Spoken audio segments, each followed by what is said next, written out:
אחרי כל מה שקרה עם אבא שלי, אז החלטתי שאני פשוט חייב לנסוע קצת, ונסעתי לתאילנד לחצי שנה. ואני אומר לך, יהודית, זו ההחלטה הכי טובה שקיבלתי בחיים שלי. זה פתח לי את הראש. קודם כל הבנתי גם שאני חייב לטייל יותר בעולם. זו הייתה חוויה מאוד חזקה. וואלה. מה איתך, יהודית? את מטיילת? היית במקומות מעניינים? לא עשיתי ממש טיול, אבל הייתי באירופה וכאלה, אתה יודע. כן, אירופה זה כיף. במיוחד שאתה מבוגר יותר, אז אתה יודע להעריך את כל התרבות שם. אבל הכי כיף זה היה הטיול אחרי הצבא. הודו, נפאל, כאלה. הכל בסדר? מסתכלת עליו במבט מוזר, יהודית. כן, כן, כן, אתה פשוט נורא מזכיר לי מישהו, ואני לא בטוחה מי, ואני כל הדייט אני מנסה להיזכר, אז... תני לי לעשות לך את החיים קלים. אוקיי. רוברט רדפורד.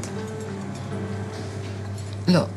נו בטח, רוברט רדפורד. כל הילדות אמרו לי שאני דומה לרוברט רדפורד שהוא היה צעיר. לא, לא, לא משנה. לא? טוב.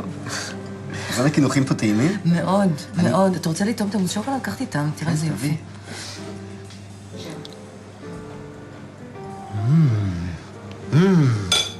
הבנתי את מי אתה מזכיר לי. רוברט רדפורד. רוברט רדפורד. אני חייבת ללכת. לאן את הולכת? זה לא יעבור.